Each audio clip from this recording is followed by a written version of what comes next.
My topic is a topic which is entirely different from others.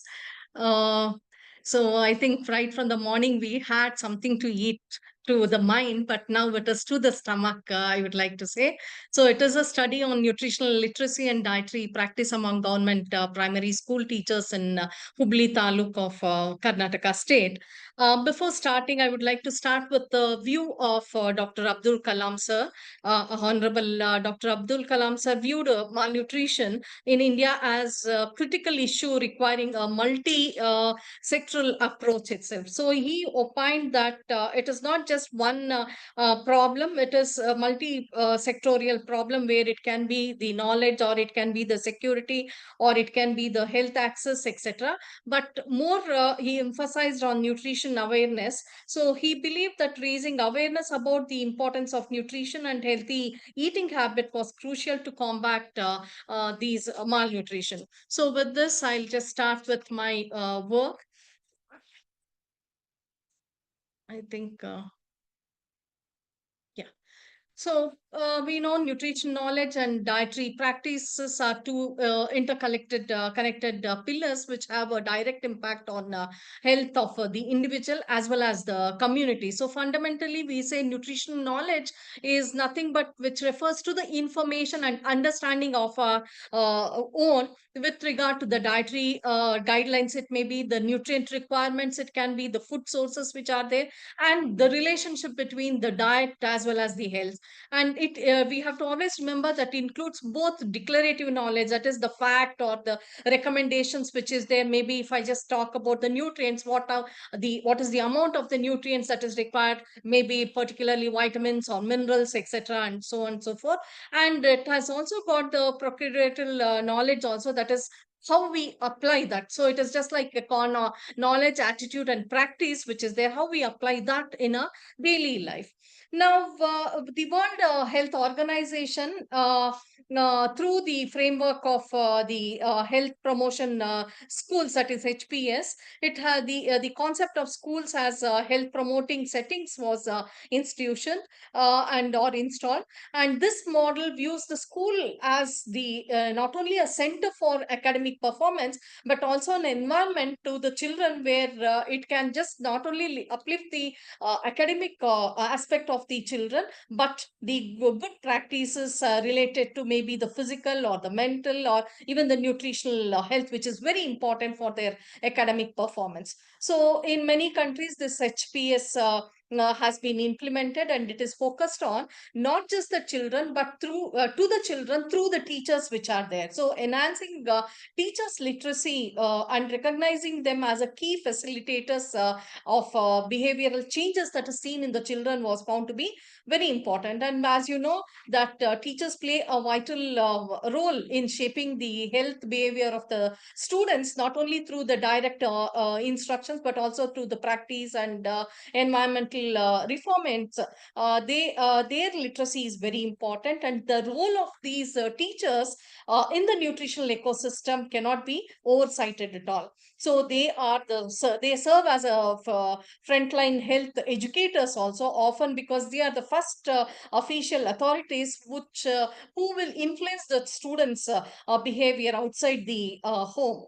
So in this context, we have done the survey work wherein we took we thought of studying or exploring the nutrition knowledge of the professionals, or the attitude of the teachers who are there in some schools, that is especially in the primary school teachers in Hubli Taluk. So the primary objective of the study is to investigate the level of nutrition knowledge and the dietary practices among the government primary school teachers in Hubli, that is in Karnataka. So this, as I have told that teachers play a pivotal role in promoting the health and nutrition education within the school ecosystem itself. So the first and foremost thing was to assess the current level of nutrition knowledge among the school teachers in terms of their awareness, maybe about the food groups or the nutrient sources or the balanced diet components, and understanding about the different types of nutrition and health programs. Like we have got the midday meal programs, which is very important, and the Poshan Abhiyan, which is there in India. And apart from that, the second objective was to evaluate the dietary practices of these teachers also, including maybe the meal frequency, what they consume, how many times they consume, dietary diversity, then food preferences which they have got, and any other components which are related to the dietary guidelines that are prescribed by NIN, that is National Institute of Nutrition. Then the third objective, we thought to determine the correlationship between whether the nutrition knowledge, that is knowledge, and the practice is there. So attitude and practice is there. And to explore, the lastly, we thought of exploring any barrier that may be there or limitations that may be there with the teachers where they are facing while they are disseminating the knowledge regarding the nutrition and health aspect to the children. So with this, we had planned, designed the research work. So the study adopted a descriptive cross-sectional research design, well suited to the educational and behavioral research that seeks to capture data from a population at the single time also. And the research was conducted by, say, in the selected schools, which represented the HUBLI TALUK. So almost all the government schools where the midday meal program was there was selected in the vicinity. And apart from that, the permanent school teachers who stayed for longer period of time were selected for the study. So this the target as I and the target population was the teachers between who are teaching between 1 to 7 standards. That is the primary school teachers were there. So we had collected around 50 teachers who were chosen for this purposive sampling study. So the data was collected by using the questionnaires, that bilingual structured questionnaire, which comprised of the subject objectives, and it was both in English as well as in Kannada to ensure that they have more compatibility in answering it. And it was more of a multi-choice question, that is MCQs, and Likert scales were used, and behavioral frequency questions and open-end questions were also used for this qualitative insights. And the use of purposive sampling and the simple digital analysis techniques were used for the reliability also. Now, coming to the results, here you can just see we have got the demographic profile of the respondents. So, as I said, 50 teachers from the primary school, both male and female teachers, that is, gents and the ladies teachers were included between the age group of 40 to 60 years. And these individuals bring years of experience and institutional knowledge, making them ideal candidates for implementing this educational health reform. So, naturally, we had to select them. And their educational qualification was more than required. That is, some people were B.Ed, and some people were even master degrees also. And coming to the nutritional knowledge, and of course, the master degrees were also there. And coming to their experience, they were between 0 to 30 years, and more than 30 years also. We had a few candidates, that is, teachers. Now, teachers generally, demonstrate satisfactory levels of basic nutrition knowledge. A significant number could correctly define a well balanced diet. I have not put that table. And identify even the energy giving foods and recognize the protein rich foods, etc. But there was a small gap, and a notable gap was observed in more advanced areas of nutrition. For example, the awareness of the function of a particular nutrient content, maybe vitamin A, how does it play an important role in the children, or even the iron, which is very important for the growing children, and were unable to fully associate with green leafy vegetables, that is the sources also, with their rich nutrient profiles also. Now, this suggests that while foundational concept was reasonably well understood, there is a pressing need for updating the teachers with regard to the nutrition knowledge with the recent concepts also.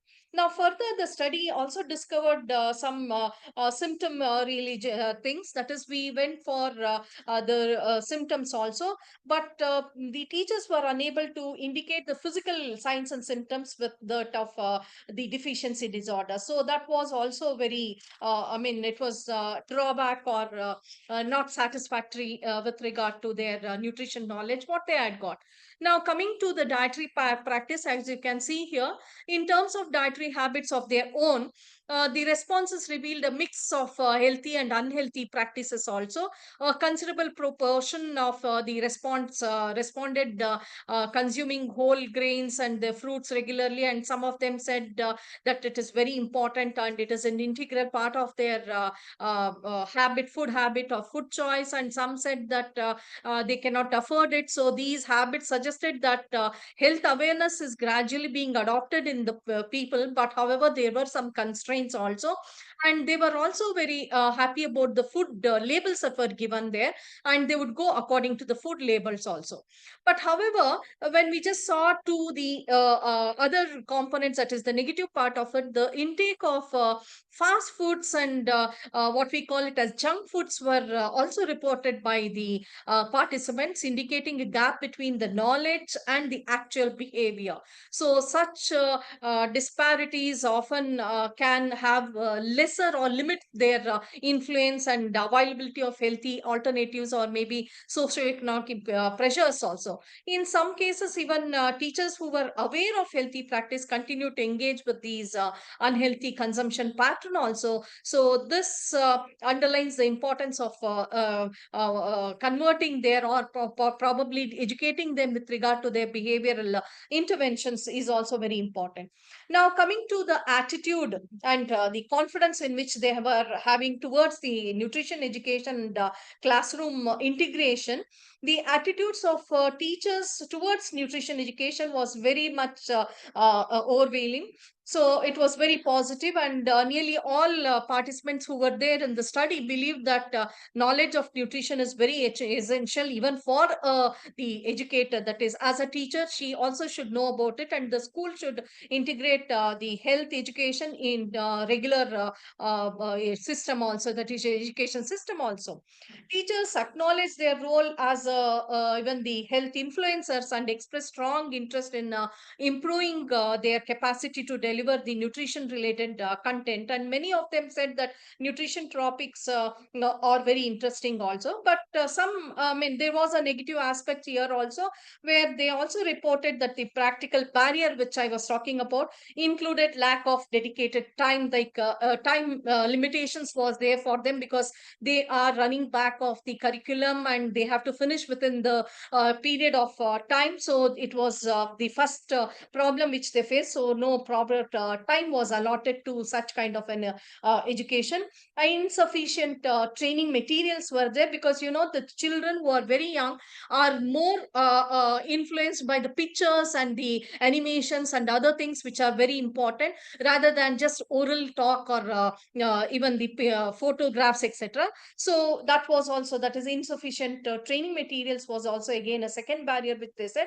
And minimal administrative emphasis on this aspect we found in almost all the schools, where the administrators, I mean administrative classes were, they were not encouraging such kind of education, or it was not very encouraging, as I can say. So the study also revealed that teachers preferred structured activity based training programs, and suggested visual aids and bilingual materials as an effective source of classroom delivery. Now, the again the implementation, if I just talk about, so the barrier, I mean, as I said, the findings of the research have several implications for policy and practices. And first is the readingness and willingness of the teacher. She has to come out of her way and try to inculcate these knowledge to the children, because it is very important for them. And apart from that, the teacher's enthusiasm must support the targeted in-service training also, the curriculum reforms, and the provision of the aids, etc., by the administrative people. And secondly, the nutrition knowledge gaps identified as the study, especially related to the micronutrients and symptom recognition, can also be addressed through the models also. And collaboration between the health educators or health departments or nutrition department and the education department is very important. And thirdly, the presence of unhealthy dietary behavior among the teachers should be highlighted, and it should be need to be holistically wellness program that has to be included, and mindfulness training and stress management and food planning skills should be inculcated among the teachers also.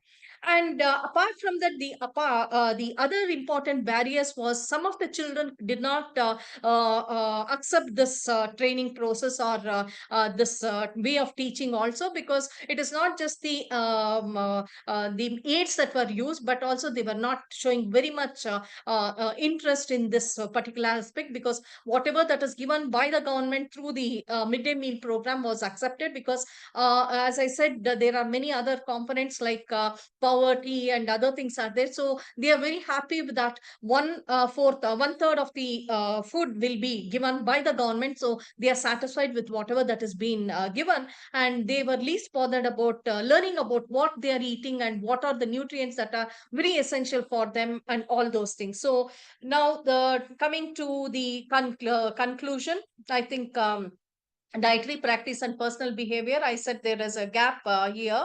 The duly underlying behavior of the teachers were also there. And coming to the conclusion, the present study which was there based on the nutritional education program, most of the teachers demonstrated good nutrition knowledge with regard to only the macronutrients, and not about the micronutrients, like especially with the micro minerals which are there, iron and calcium and vitamins, which are very essential for the growth and development of the children in that younger age group. And it was found that it was very, very low.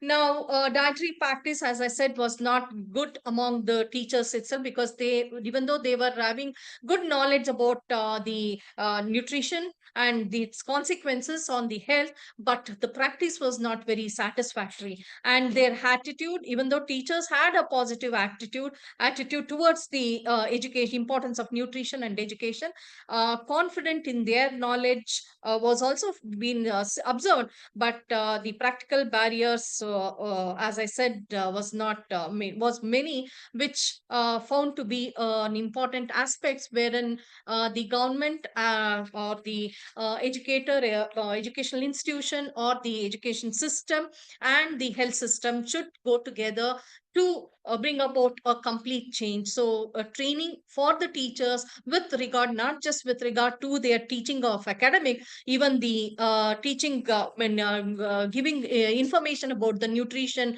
health and its important with keeping the wellness and well-being and growth and development is very important. Now, with this, I would like to conclude and thank you for giving me this opportunity. Thank you, sir.